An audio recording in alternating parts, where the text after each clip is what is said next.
qu'elle sache donc avec certitude que Dieu a fait Seigneur Christ et Christ, c'est Jésus que vous avez crucifié.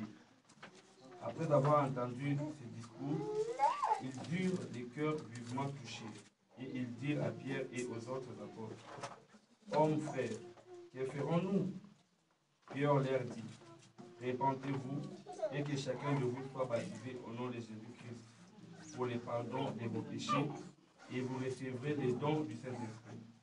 Car la promesse est pour vous, pour vos enfants et pour tous ceux qui sont au loin, en aussi grand nombre que le Seigneur, notre Dieu, les appellera. » Et par plusieurs autres paroles, il leur conjurait et les exhortait, disant, « Sauvez-vous de cette génération perverse. » Ceux qui acceptèrent sa parole furent baptisés, et en ce jour-là, ce nombre de disciples augmenta d'environ 3000 âmes. Ils persévéraient dans l'enseignement des apôtres, dans la communion fraternelle, dans la fraction du pain et dans les prières. Sans crainte la crainte s'emparait de chacun, et il se faisait beaucoup de prodiges et de miracles par les apôtres. Tous ceux qui croyaient étaient dans le même lieu, et ils avaient tous en commun. Ils vendaient leurs propriétés et leurs biens, et ils en partageaient les produits entre tous, selon les besoins de chacun. Verset 46. Ils étaient chaque jour tous ensemble assidus au temple. Ils rompaient les pains dans les maisons et prenaient leur nourriture avec joie et simplicité de cœur, louant Dieu et trouvant grâce auprès de tout le peuple. Et le Seigneur ajoutait chaque jour à l'Église ceux qui étaient sauvés. Parole du Seigneur. Amen. Notre thème, c'est Sauvez-vous de cette génération perverse. Le thème de ce matin, c'est le verset 40. Sauvez-vous de cette génération perverse.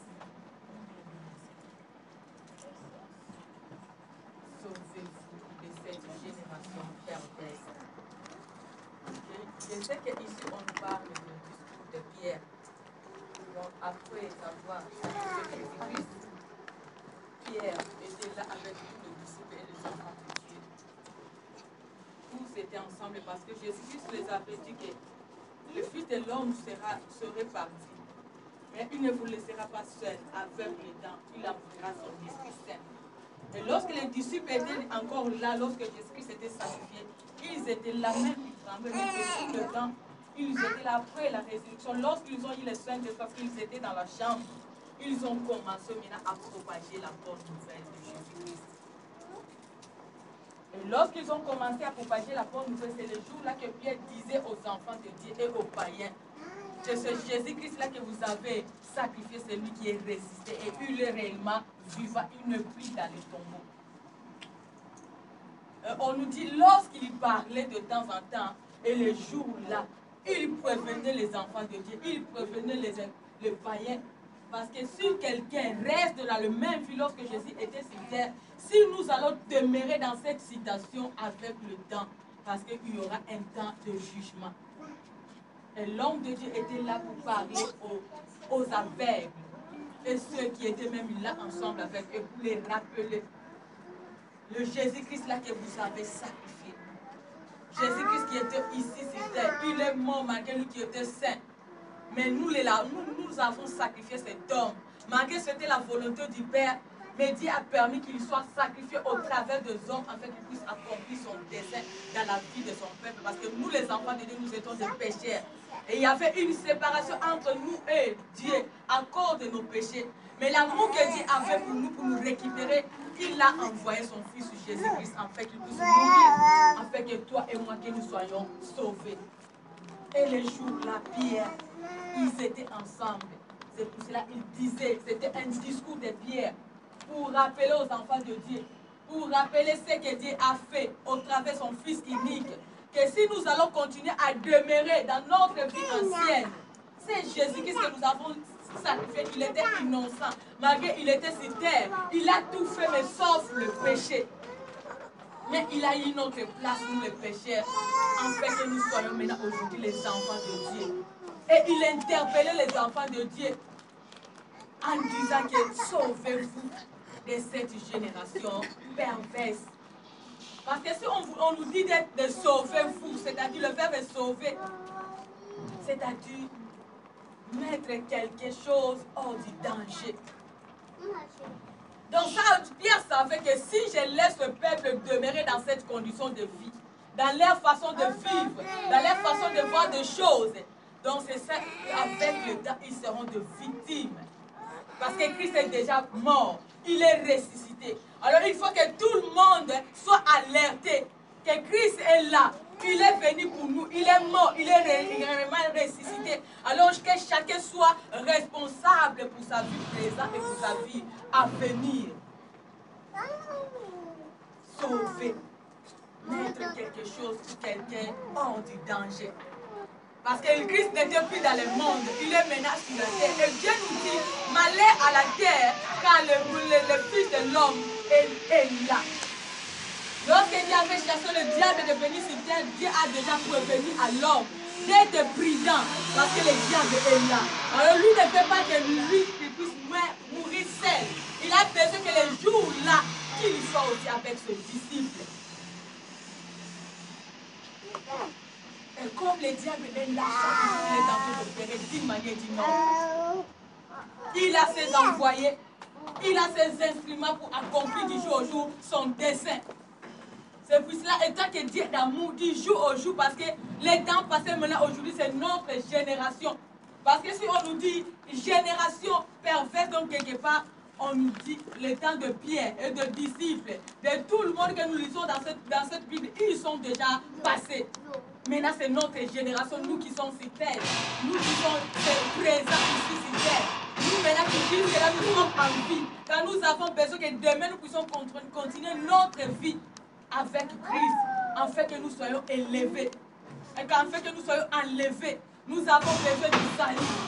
Il est en train de nous prévenir au travers de la parole de Dieu que malgré Christ n'est pas, Christ est assis à la droite du Père. Elles ne sont plus avec nous, mais que nous soyons prudents parce qu'il y a encore une génération perverse que l'ennemi est en train d'utiliser pour égarer les enfants de Dieu, pour séduire les élus de Dieu, pour détruire le peuple de Dieu, pour nous éloigner de la présence de l'Éternel.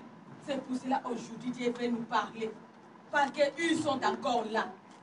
Génération de quelque part, donc un groupe de gens, pour donc nous pouvons dire une génération, nous pouvons dire avec le temps, parce que comme je vous ai dit déjà, le temps de Dieu est déjà passé pour nous, c'est notre génération. Nous pouvons dire les gens de 1900, les gens de 2000, génération des enfants de 2000, une génération des enfants de 1900. Donc, nous appelons ça ensemble de personnes nées entre une époque donnée. Une génération fixée ou dans un temps fixé. Ici, on nous dit perverse. Perverse, ce sont des personnes ou une génération qui est inclinée à faire le mal. Si on nous appelle un homme perverse, c'est-à-dire c'est un homme qui se focalise nuit et jour au mal, un méchant. C'est lui qui aime à pratiquer toujours le mal. C'est lui qui vit dans la méchanceté, un malfaisant, un manipulateur. C'est pour cela que Dieu connaît les armes que l'ennemi est en train d'utiliser pour éloigner les enfants de Dieu de la présence de l'Éternel, pour détruire les enfants de Dieu. C'est pour cela que Dieu nous dit aujourd'hui, sauvez-vous de cette génération perverse, parce qu'ils sont là. Les représentants du diable. Ils sont là pour opérer nuit et jour. C'est pour cela qu'il est tenté de nous prévenir. Quand il a dit dans Jean 10, les voleurs ne viennent que pour dévorer, égorger et détruire. Mais Jésus-Christ, notre Dieu, il est là pour sauver en fait que nous ayons la vie éternelle. Alors Dieu ne veut pas que nous puissions être là dans le main de l'ennemi. C'est pour cela aujourd'hui il veut nous prévenir. Good.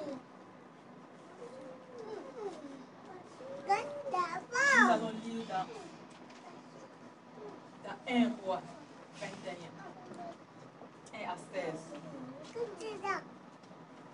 1 roi 21, 1 roi 21, 1 à 16.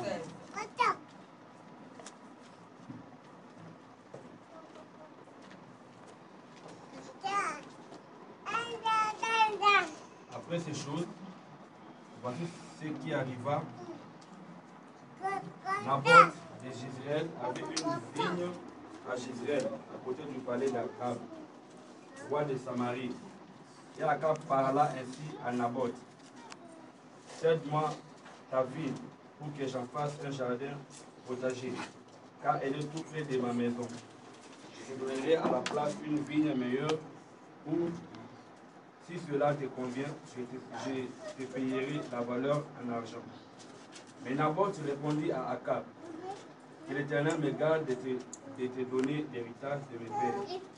Akab rentra dans sa maison, triste et irrité à cause de cette parole qu'elle lui avait dite Naboth de Jezreel: je ne te donnerai pas l'héritage de mes pères. Et il se coucha sur son lit, détourna le visage et ne mangea rien. Jézabel, sa femme, vint auprès de lui et lui dit: pourquoi as-tu l'esprit triste et ne manges-tu point? Il lui répondit: j'ai parlé à Naboth de Jezreel et je lui ai dit: cède-moi ta vigne pour de l'argent, ou si tu veux, je te donnerai une autre vigne à la place. Mais il a dit: je ne te donnerai pas ma vigne. Alors Jézabel, sa femme, lui dit: est-ce bien toi maintenant qui exerces la souveraineté sur Israël? Lève-toi, prends de la nourriture et que ton cœur se réjouisse. Moi, je te donnerai la ville de Naboth de Jezreel.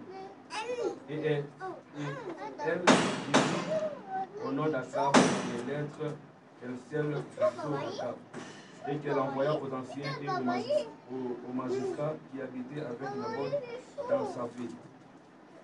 Jusqu'à merci.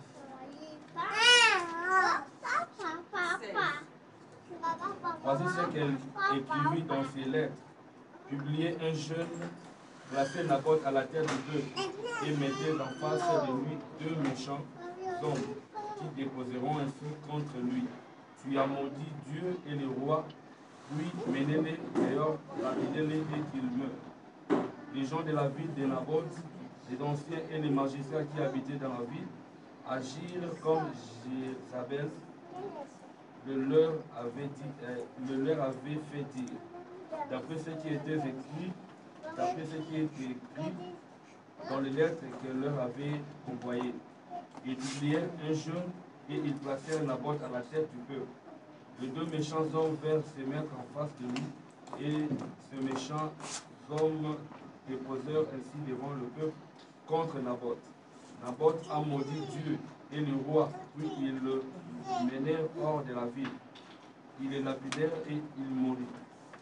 Et ils envoyèrent dire à Jézabel: Naboth a été lapidé et il est mort. Lorsque Jézabel apprit que Naboth avait été lapidé et qu'il était mort, elle dit à Akab: lève-toi, prends possession de la ville de Naboth de Jezreel, qui a refusé de la serrer pour de l'argent. Car Naboth n'est plus en vie, il est mort. Verset 16. Akab, entendant que Naboth était mort, s'éleva pour descendre dans la vigne de Naboth de Jezreel afin d'en prendre possession. Ici, on parle de cette femme Jézabel, de la femme du roi Akab. Cette femme, elle était reine. Son mari était roi.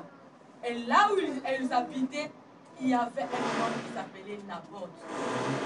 Cet homme avait la vigne dans un champ qui était à côté de la maison du roi. Et de temps en temps, le roi enviait cette vigne. Et un jour, il s'est levé le matin, il a rencontré cet homme Naboth, que j'ai besoin de cette vigne, je veux que tu puisses me l'acheter, me le donner. Où je peux acheter, je vais te donner l'argent. Mais cet homme, étant que cette vigne était leur héritage, parce que dans le temps ancien, on ne jouait pas avec l'héritage. si le papa et le parent ou les ancêtres te laissent quelque chose, cette chose sera là, bien protégée, bien traitée. Ce n'est pas aujourd'hui on nous laisse les héritages, les enfants se disputent, vous vendez la maison, vous vendez tous les biens. Mais dans le temps ancien, on entretenait l'héritage parce qu'on se souvenait pour les anciens qui nous ont laissé tous ces trucs-là. Et cet homme méchant qui le dit avec sa femme, lorsque de temps en temps il sortait, il voyait cette fille, il était toujours envieux d'avoir possédé cette vigne-là, de cet homme, malgré sa classe qu'il était. Et lorsqu'il a demandé à cet homme de lui vendre cette vigne, cet homme avait refusé, parce qu'il connaissait la valeur de cette vigne. Et le roi, lorsqu'il a entendu la réponse de Naboth, il a parlé à sa femme. La femme est venue d'aborder cet homme qui dormait déjà. Pourquoi tu es triste? Cet homme a expliqué à sa femme ce qui s'est passé dans le lotis que nous avons vu. Et cette femme, comme méchant, elle était Jézabel, parce qu'on nous a dit ici les hommes parfaits, ce sont les instruments que l'ennemi est en train d'utiliser pour détruire les enfants de Dieu, pour nous empêcher de vivre la main de l'Éternel, pour nous empêcher de vivre même les promesses de Dieu. Ce sont les instruments que l'ennemi est en train d'utiliser pour accomplir son dessein. Et cette femme, Jézabel, était aussi l'un des instruments de Dieu, du diable. Et lorsque cette femme a entendu la réponse de son mari, il a eu la décision de posséder cette vigne, quel que soit le prix que cela va coûter. Et cette femme a rédigé une lettre. Il a créé des problèmes à cet homme, Naboth, pour lui mettre en conflit avec les gens même de son pays, que cet homme-là a mal fait, il a mal agi, il a même pris les témoins, les hommes de rien pour témoigner mal contre cet homme, afin que la loi soit exécutée pour éliminer cet homme, afin que la femme puisse posséder la vie que cet homme avait. Et avec le temps, toi et moi, nous avons lu la lecture, nous avons vu qu'on avait détruit cet homme, on avait tué cet homme. Et avec le temps, le roi avait possédé la vie de cet homme. C'est pour cela qu'on nous dit aujourd'hui, même dans 1 Corinthiens 15, le verset 33, la Bible nous dit les mauvaises compagnies corrompent les bonnes mères. 1 Corinthiens 15, 33. Si Dieu nous dit aujourd'hui de nous sauver de ces gens-là, parce qu'il sait au travers de ces gens-là, nous pouvons aussi rater le royaume de Dieu. Parce que si on nous dit de sauver, on nous avait dit de nous faire. Le verbe, lorsqu'on a conjugué le verbe sauver, c'est épargner quelque chose, quelqu'un ou quelque chose de danger. Ou dans la Bible, le verbe sauver, c'est-à-dire la vie éternelle. Sauver aussi peut être la délivrance de la personne. Si Dieu nous dit, sauvez-vous de cette génération, parce qu'il sait qu'au travers de cette génération perverse, c'est une porte qui va nous conduire à l'enfer. C'est une porte qui va exposer notre vie. Ce sont les gens qui sont en train d'opérer consciemment et inconsciemment pour ruiner les enfants de Dieu. Pour ôter même ce que Dieu est en train de nous donner, nuit et jour. Les hommes pervers, ce sont les méchants. Ce sont les hommes ou les femmes qui vivent dans la charnelle. Il peut être même dans l'église. Mais son objectif, c'est d'égarer les enfants de Dieu. Il peut être dans l'église, mais il est ni chaud ni froid. Dans le monde, il est présent. Dans l'église aussi, il est présent.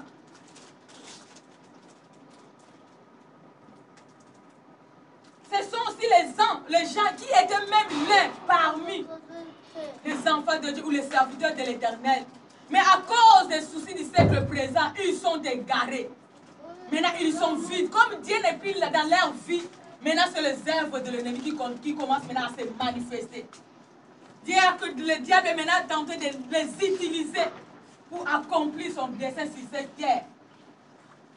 C'est pour cela que Dieu, étant que le Dieu d'amour, il est tenté de nous prévenir, de nous sauver de cette génération parce qu'ils sont là à côté de nous. Ils sont là dans nos chemins. Ils sont là dans nos familles. Ils sont là même dans nos églises. Parce qu'ils ne croient pas que tout le monde qui sont dans l'église, ce sont les enfants de Dieu. Tout le monde qui sont dans l'église ne croit pas que ce sont les gens qui ont donné leur vie à Jésus-Christ.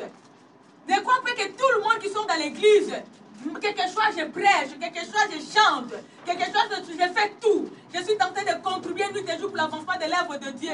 Mais chacun de nous connaît son alliance, est-ce que son engagement avec Jésus-Christ? Alors si la personne là se trouve devant toi ou il est à côté de toi, si c'est un homme pervers, si tu n'as pas l'Esprit de Dieu, c'est le canal que l'ennemi peut utiliser pour ruiner ta vie, pour détruire ta vie, pour t'empêcher de vivre la main de l'Éternel, pour t'empêcher de vivre le salut qui est la vie éternelle. C'est pour cela le Dieu d'amour aujourd'hui, il veut nous prévenir parce qu'ils sont là. Ils sont là, ils sont en train d'opérer physiquement, que ce soit spirituellement. Et tant que le Dieu d'amour, il ne veut pas que nous puissions tomber dans leur piège. Si aujourd'hui, nous aussi, le diable nous a pris en otage pour accomplir son dessein, aujourd'hui, on était les enfants de Dieu, mais aujourd'hui, on est les instruments de l'ennemi à cause peut-être de notre marche, à cause de nos sentiments, à cause de nos faiblesses, à cause de notre souci du siècle présent. On est maintenant les pervers et l'ennemi est en train de nous utiliser. Dieu ne veut pas que demain, nous puissions mourir. C'est pour cela aujourd'hui, Dieu veut nous parler afin que nous puissions être sauvés. C'est pour cela qu'il nous dit aujourd'hui, sauvez-vous de cette génération perverse. Parce que cette génération va nous amener en enfer. Ces instruments vont nous conduire en enfer. Ces instruments vont nous échapper de la bénédiction ou du promesse de l'Éternel dans nos vies. Sauvez-vous, sauvez-vous. Nous pouvons dire, notre premier point, c'est le caractère. Comment savoir le pervers dans nos vies, dans nos familles, dans notre société? Les caractéristiques des hommes pervers ou leurs signes. Nous pouvons dire premièrement, ce sont des gens, comme on nous a dit dans la définition, qui se focalisent dans le mal. Tu peux avoir ton frère à côté de toi, ta sœur. Pour lui, il n'a jamais songé au bien. Sa vie, nuit et jour, il se focalise dans le mal. Pour lui, le mal maintenant c'est devenu bien. Et le bien, c'est devenu mal. S'il est là à côté de toi, il faut comprendre que ça, c'est un homme pervers. Donc, du jour au jour, sa joie est de faire le mal. Sa joie est de te rendre mal à l'aise. Sa joie est de venir posséder ce qui se trouve en toi. Comme nous avons vu cette femme Jézabel. Elle avait tout. Elle pouvait aller acheter même un chat ailleurs. Mais comme elle était perverse avec son mari, elle a voulu seulement prendre la vie de cette pauvre-là. Donc malgré qu'il y avait tout dans le pays, un roi qui a le pouvoir d'aller prendre là où il veut. Mais pour lui, il a voulu seulement posséder la vie de la personne qui avait son héritage. Et ce sont les gens là, il peut avoir tout. Mais il regarde avec la personne qui est à côté, même le paix qu'il a, lui aussi veut posséder cela. Est-ce que tu n'as jamais vu de tels gens? Il a quelque chose, il a peut-être le moyen, mais il a vu seulement le paix là que tu as. Ce sont les gens pervers. Ils se focalisent toujours dans le mal. Ils se focalisent toujours à faire le mal, à faire souffrir les gens, même qui n'ont rien. Malgré lui, il a ce moyen. Ce sont les gens là qui viennent toujours pour nous dépouiller. Il veut que tout soit pour lui seul. Amen. Que les autres plairent, mais que lui se réjouisse. Amen. Que les autres manquent, mais lui qu'il puisse posséder. Les hommes et les femmes perverses, ils sont à côté de nous. Ils sont partout où nous sommes, même dans nos familles, même dans nos relations. Tu peux avoir même ton mari, il peut être aussi pervers. Pour lui, il prend tout pour lui. Tu ne te retrouves même pas.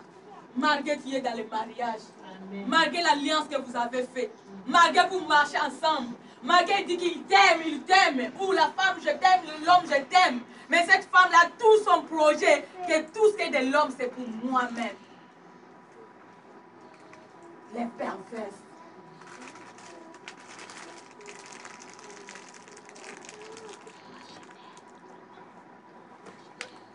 Ce sont aussi les gens-là, les caractères qui nous poussent de faire le mal.